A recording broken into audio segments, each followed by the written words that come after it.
जय आयुर्वेद जय श्री धन्वंतरी गुरुकुल आयुर्वेद जगजीवन प्रचार सेंटर जनाब। मैं ਤੁਹਾਡਾ अपना वैद्य मनप्रीत जोशी। प्राचीन काल में रोगों को पहचानने की जो विधियां थी उन्हें हम बुला चुके हैं। वे इतनी सटीक, सस्ती व आसान थी कि उनमें रोगों की ठीक ठीक पहचानने में मदद मिलती थी। आज के आयुर्वेद चिकित्सक इस बारे कितना जानते हैं ये किसी से छिपा नहीं है। सभी चिकित्सक पेशाब, मल, खून की जांच के लिए बड़ी से बड़ी लैब से जुड़े रहते हैं। इनसे जो रिपोर्ट दे दी जाती है बस वही सब कुछ है। चिकित्सक की अपनी कोई राय नहीं है।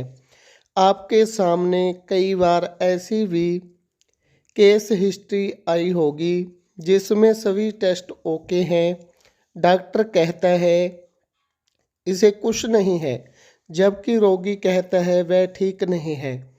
घर के सदस्य भी मानते हैं कि वह बीमार है।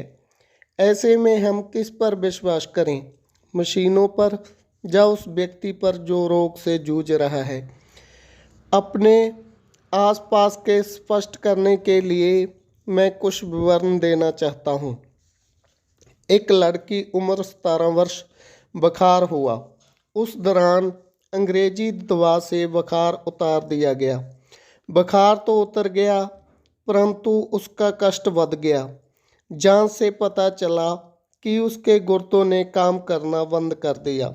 डॉक्टरों ने गुर्दे बदलने की सलाह दी।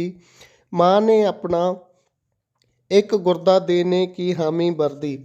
डॉक्टर ऑपरेशन के लिए तैयार थे।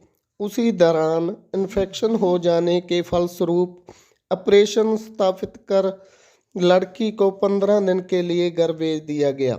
जहां आयुर्वेद चिकित्सक ने लड़की की मां से रोग के बारे में प्रश्न पूछा। बुखार आने से पहले भी लड़की के गुर्दे फेल थे, उत्तर ना में मिला। इस प्रश्न परीक्षा में रोग का मूल कारण मिल गया। चिकित्सक का कथन था कि वास्तव में लड़की के गुर्दे फेल नहीं हुए, बल्कि बुखार उतारने के लिए जो अंग्रेजी दवाएं दी गई उनके कारण गुर्दों की छलनी पर रक्त जमने के कारण वह छलनियाँ खून को छानने में असमर्थ हो गई। इसलिए मशीन गुर्दे फेल बतला रही है। चिकित्सक ने परामर्श पर सुबह शाम गौमूत्र का सेवन कराया गया। सब हैरान थे। 15 दिन में लड़की स्वस्थ हो गई। जानते हैं ऐसा कैसे हुआ? मशीन ने जब गुर्दे फेल घोषित कर दिए तब एलोपैथी चिकित्सकों के पास ऑपरेशन के सिवा अन्य कोई मार्ग नहीं था। परंतु आयुर्वेद के पास निदान व प्रश्न परीक्षा से रोग पैदा होने का मूल कारण पता चल गया। तब उसका इलाज भी मिल गया। अब आप खुद सोचिए, आयुर्वेद की निदान परीक्षा से लड़की को नया जीवन मिल गया। जहां एलोपैथी ने हाथ खड़े कर दिए, वहां आयुर्वेदी ने रोगी को नया जीवन दिया। आचार्य चतुरसेन के समय की बात है। एक राजघराने की 35 वर्ष की स्त्री की आँखों की रोशनी पिछले 2 वर्षों से खत्म हो गई थी। डॉक्टरों की राय थी कि अब ये स्त्री की ज्योति नहीं लौट सकती। चतुरसेन जी ने अनुमति लेकर उस स्त्री से पूछा, प्रश्न परीक्षा आयुर्वेद में निदान का एक ढंग, कितने वर्षों से आपका मासिक धर्म बंद है? जवाब मिला, पिछले कुछ वर्षों से मासिक धर्म बंद है। प्रश्न सुनकर डॉक्टर हैरान हुए। मासिक का आँखों की रोशनी से क्या संबंध? उत्तर में कहा गया, संबंध है। जब तक इनका मासिक धर्म शुरू नहीं होगा उनकी आँखों की रोशनी नहीं आ सकती।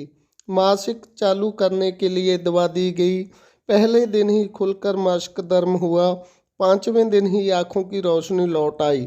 आप खुद सोचें, आयुर्वेद के निदान के समय क्या ठहरता है? एलोपैथ एक स्त्री 1 माह से हॉस्पिटल में दाखिल थी।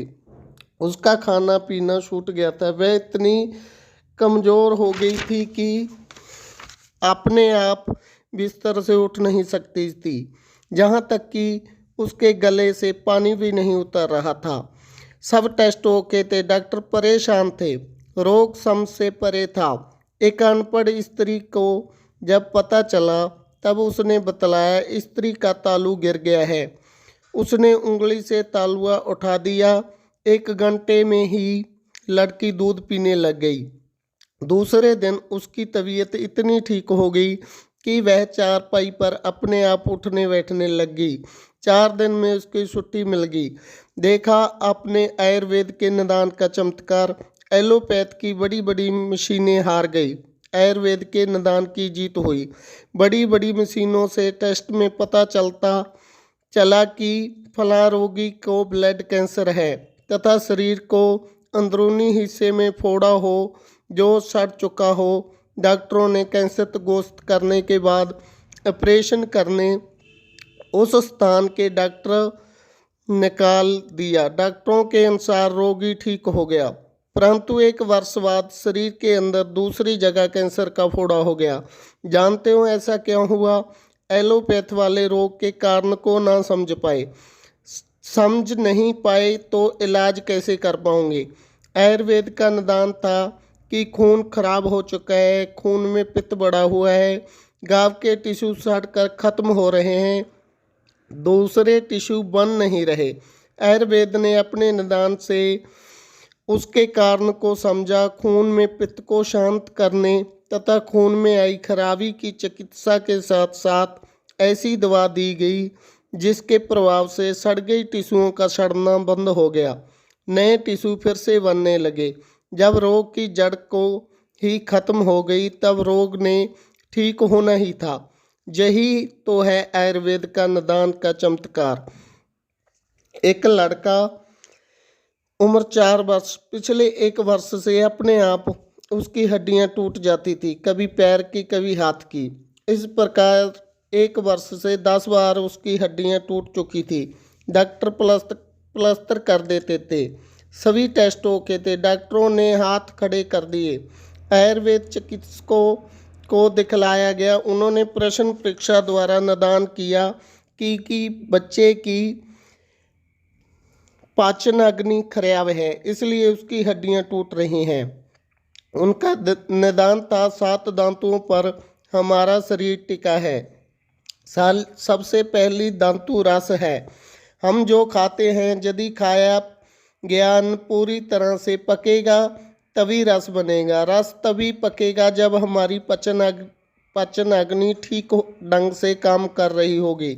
खाए गए अन्न का रस ही ठीक ढंग से नहीं बनेगा तब उसकी बाकी दांतुएं रक्त मांस मज्जा आदि कैसे बनेगी? दांतों का निर्माण ठीक ढंग से न होने के कारण बच्चे की हड्डियां टूट रही थी। ऐसा कारण तो डॉक्टर सोच भी नहीं पाते। आयुर्वेद चिकित्सा ने भोजन पचाने वाली जठराग्नि को सही स्थिति में लाने के लिए दवाएं दी। जठराग्नि ठीक हो गई। खाए पिए अन्न का रस पूरी तरह से पकने लगा। पहली दांतु रस ही पक गया तब उसने बनने वाली हड्डी भी कच्ची ना होकर मजबूत होगी। इस प्रकार 6 माह में बच्चा बिल्कुल ठीक हो गया। इन 6 महीने में एक बार भी बच्चे को हड्डी नहीं टूटी। यही है आयुर्वेद का सही निदान व चमत्कार। धन्यवाद दोस्तों। अगली पोस्ट में बाकी।